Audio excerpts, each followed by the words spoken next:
The Rub al-Khali, it means the empty quarter, a name whispered with awe, and perhaps a little fear. This is one of Earth's largest sand deserts, a seemingly endless ocean of dunes, shifting, whispering, guarding its secrets. For millennia, it has been a void on maps. Ancient travelers spoke of its harshness. They told tales of its dangers.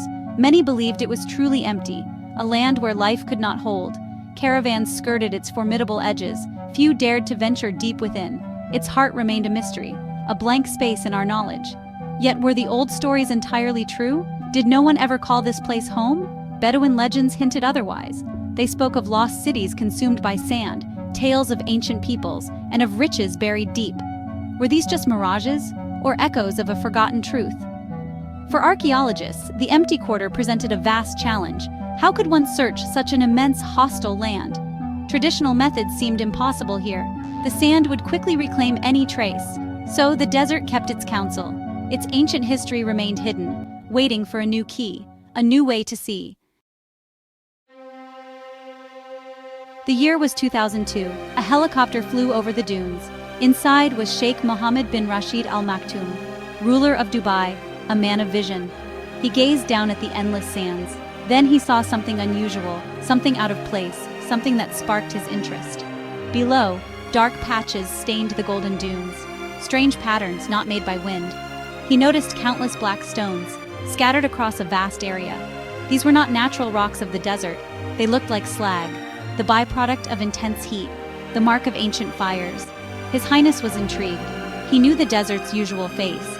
This was something different, something that needed answers. He ordered an immediate investigation. What lay hidden in this remote spot? What was the story of these dark stones? The quest for Saruq al-Hadid had begun. Initial thoughts were cautious. Perhaps it was a temporary Bedouin camp, maybe a site of meteorite impacts, or a small isolated smelting operation. But the sheer scale was puzzling. The area covered was enormous. Could it be something far older? Something far more significant? To unlock the desert's secrets, new tools were needed. Traditional archaeology relies on sight, but here the truth was buried. Hidden beneath meters of sand. The answer came from the sky. It came from advanced technology, synthetic aperture radar, or SAR, a truly revolutionary tool. SR is not like a normal camera. It does not just see the surface. It sends out radar pulses. These pulses can travel through clouds. They can travel through darkness. And crucially, they can penetrate dry sand. They bounce off denser materials below, revealing what is hidden from view. Archaeologists quickly realized SR's potential. It was like giving X-ray vision to explorers. In Egypt, SAR helped find lost pyramids and ancient riverbeds under the Sahara. In Central America, it unveiled Mayan cities, swallowed by the jungle's embrace. Now it was turned towards Arabia, towards the secrets of the empty quarter. SAR was perfect for this challenge. The Rub al-Khali is vast. Surveying it on foot would take lifetimes. SAR satellites could scan huge areas quickly. They offered a non-invasive way to search, to map the unseen landscape below, without disturbing a single grain of sand, until a promising target was found. The SR surveys began. Satellites passed high above Saruq al-Hadid. Their radar beams pierced the sand.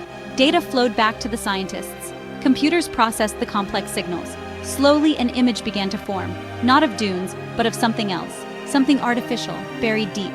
The first images were startling. They showed clear, defined anomalies, not random patterns or natural geology. These were angular shapes, straight lines, right angles, the unmistakable signature of human construction. A vast network appeared on the screens, a blueprint of a forgotten place.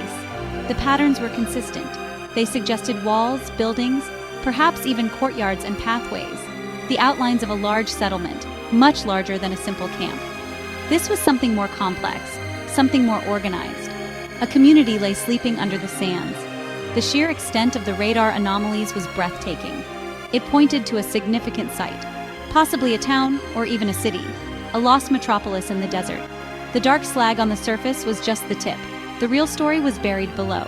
The radar had peeled back the layers of time, showing where to dig for truth. Section 5. Unearthing the Past. First glimpses of a lost world. The SR data provided a clear map. It showed archaeologists exactly where to look. Excavation teams were dispatched. They traveled into the remote desert, to the place Sheikh Mohammed had seen. the place the radar had unveiled. Anticipation hung heavy in the air, as heavy as the desert heat itself. The first shovels broke the surface. Carefully, sand was brushed away, layer by ancient layer. Then they found it. Stone foundations of buildings, just as the radar had predicted. The ghostly outlines on the screen were becoming solid reality.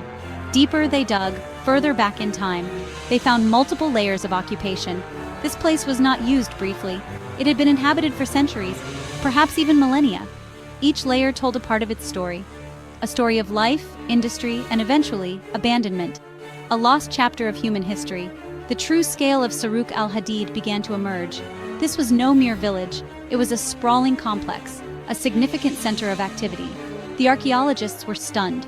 They were standing in the ruins of a sophisticated desert civilization, one that history had forgotten. Section 6. Treasures from the sands, artifacts of an industrial past. The most striking feature was the slag. Mountains of it, tons upon tons. This was an industrial site, metalworking on an almost unbelievable scale. Saruk al-Hadid means ridge of iron.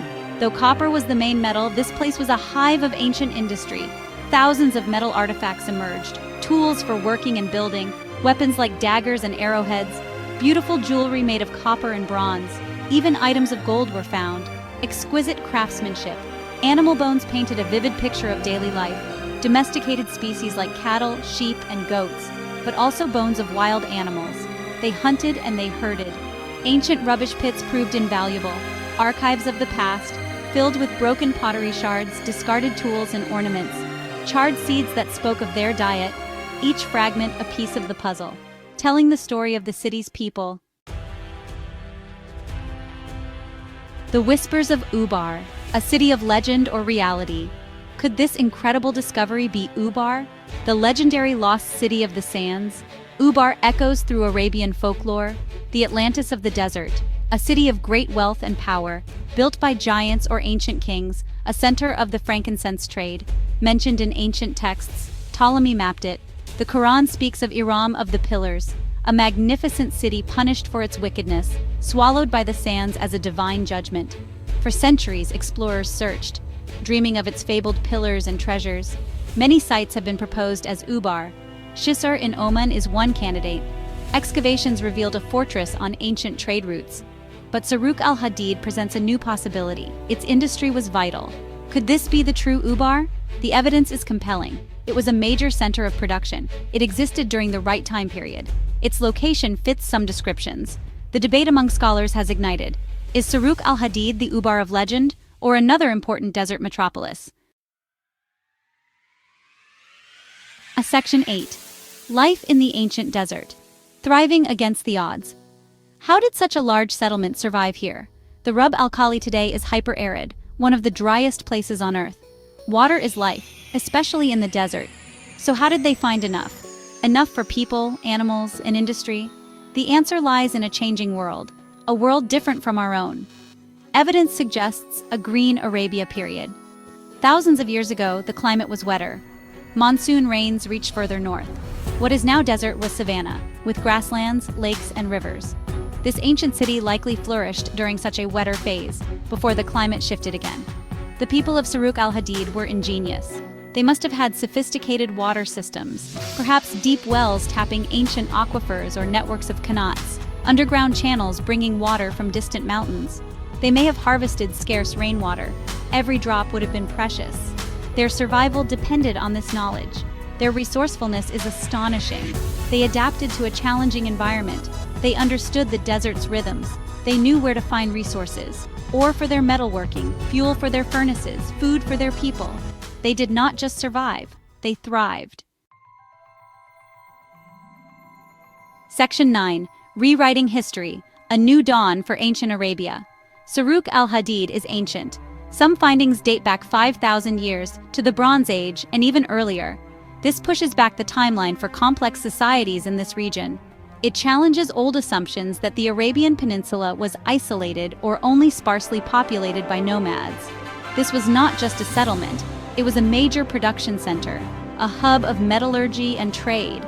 Its goods likely traveled far, across Arabia to Mesopotamia to Persia and the Indus Valley. It was part of a wider ancient world, a connected network of civilizations. The discovery itself is a testament to the power of modern technology. Synthetic aperture radar peered through sand. Advanced dating techniques pinpointed its age. Scientific analysis revealed its secrets. This is how lost worlds are found today, a marriage of curiosity and innovation, unlocking doors to the distant past. Saruk al-Hadid changes everything. It forces us to rethink ancient Arabia. It was not an empty quarter, but a vibrant land of opportunity, a cradle of innovation and industry. Other cities may still lie hidden beneath the shifting desert sands, waiting for their story.